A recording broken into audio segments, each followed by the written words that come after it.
Another government shutdown this weekend means more federal workers are, again, working without pay. Thanks for joining us. I'm Jennifer Meckles. And I'm Mark Salinger. Congress is gridlocked over funding for the Department of Homeland Security. It comes after the Trump administration's controversial immigration crackdown and the deaths of 2 U.S. citizens killed by federal agents in Minnesota. Now, this is a partial shutdown, much narrower in scope than the last one in the fall that lasted a historic 43 days. Democrats are demanding changes to Trump's immigration enforcement before they vote to fund the government. No DHS funding impacts more than the immigration agents. It also impacts the TSA officers. They are considered critical. They still have to work, even though they won't get paid until the shutdown ends. Now, the union representing TSA officers here in Colorado says their team members are super frustrated. The stress of the job is already high, and this makes it even harder. We're doing our job. Why can't everybody else do their job? It's not our place to help with your politics. Why do we have to be the pawns? Why can't you work it out? There's got to be something that have your problems, but let us get paid. Let us get at least paid. Grana says TSA officers are starting to leave the profession over this.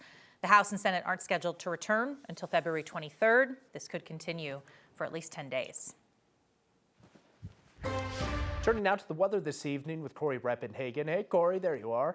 Hey, it doesn't feel like February today out there. It doesn't even feel like winter. It feels more like September, and that's here to stay. You know, it is. It's really strange. It's an unusual year. We really only get these about every 30 to 40 years, so super unusual. Normally, we would call these warm spells in February, false spring perhaps, but really, I mean, winter never came, so spring has been here all the time. Our temperatures in the 40s and the 50s right now. We did break a record out at Denver International Airport today. Old record 67, 68 is the new record. That's how the official temperature came down today. And we also tied the record right here for the most 60-degree days in a single winter, and we will break that tomorrow as the heat goes up again. We'll also start to notice the winds start to increase tomorrow, so we have fire weather warnings and watches covering the entire Eastern Plains for both Monday and Tuesday. Here's the next 3 days here in Denver. We'll notice those winds right here in the Denver metro area, and we'll likely be included in that fire danger, and we'll have a cooler day on Wednesday, and I've got a big storm to tell you about that's causing all this coming up in just a few minutes. So let's talk more about that fire danger. Xcel Energy and Core Electric both say they're not planning any power shutoffs despite that fire danger, at least preemptive power shutoffs. But they are activating enhanced power line safety settings, as they call it. When that's activated, power lines are more sensitive and will immediately stop the flow of energy if an issue is detected. Things like a tree branch or a foreign object falling on those power lines. If a power line is turned off, it'll stay off until a crew member can visually inspect it. That means unplanned outages may last a little bit longer than normal. More and more people are carrying forms of documentation over fears they'll be wrongly arrested or even detained by immigration officials. Our Angeline McCall spoke with a man about his decision to carry and an immigration attorney about what those who are required to actually do so. Across Denver, people are making decisions they never had to make. It's hard to say, but it is true. Decisions Esteban Hernandez never had to make for the past 2 decades after becoming a naturalized citizen. We thought, when we citizens, it will be kind of easier for us, to get accepted or get along with the people or the rest of or most of the people, but unfortunately, you just get a slap in the face sometimes. Encounters in the airport and while working as a truck driver, people started questioning him more. So I decided to start carrying my passport. I got this one. Let me show you this. But like I said, they said you're not supposed to carry it. After watching aggressive immigration tactics across the country, immigration attorneys say they're getting more questions about identification people should carry. In this country, we don't believe that people should be required at all times to walk around with documentation that a federal agent can demand you present.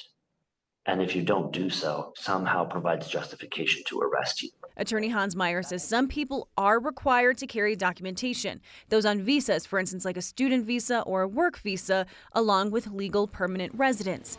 And while it's not required of citizens, he knows many are carrying IDs they didn't before. The problem is what we're seeing in practice is ICE agents almost categorically bulldozing through those protections around reasonable suspicion and probable cause to just handcuff people and sweep them away. This is my passport.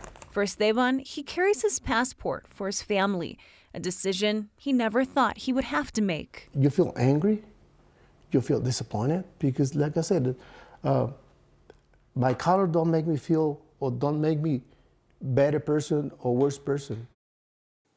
That was Angeline McCall reporting. Meyer says for people who do want to carry identification, it's typically better to carry photocopies or digital versions rather than the original forms. The state of Colorado is in one of the top 6 in the nation for RSV vaccinations, according to new data released by the CDC. The news comes 3 years after a new vaccine against the virus was unveiled. Expectant mothers can now have the option to get the shot just before their babies are due, or their newborn child can get it in the first week or so after their birth. Doctors say most babies who get the RSV vaccine and who get RSV will recover fully. They recommend, if you are considering getting the shot, to talk with your provider about those options. Love is in the air this Valentine's weekend. Puppy love. Volunteers of all ages stopped by the Denver Animal Shelter today to share a little love and some stories with the cats and the dogs waiting on a forever home. Rachel Krause has that story. Let me pick up Paige. Hi, Smooch. Okay. I tried to sing the chorus. One day the doctor calls him. We are going to get you a service dog. Inside the Denver Animal Shelter, it's story time. You silly dog, said your friend. I was not gone that long. I just went to the store. Smooch listens in Hi. as Betsy Stewart reads on. Smooch is so cute.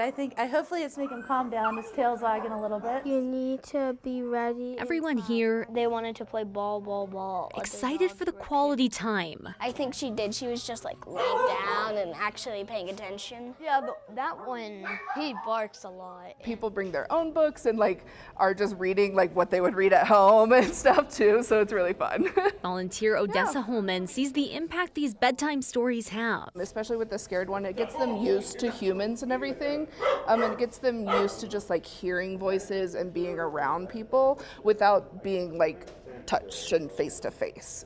So it's really good enrichment for all the animals. A little Valentine's love for the cats and dogs hoping for a home. I think it's sweet to come try to give them some stimulation while they're here and hopefully get them used to learning this is a good place until they're adopted. They must feel alone sometimes. So if you read to them, then they feel calm and then they know they're not alone. A little company. Hi, honey. Oh, hi. Bringing calm and connection. I love that a lot. And hopefully exposure to find these furry friends their forever home. In Denver, You're complete. Rachel Krause, 9 News. The Denver Animal Shelter says these events are very popular. They often fill up quickly and typically bring about some new volunteers who actually come in regularly to love on the animals. It also leads to adoptions. You can find more information on their website and hopefully some storybook endings.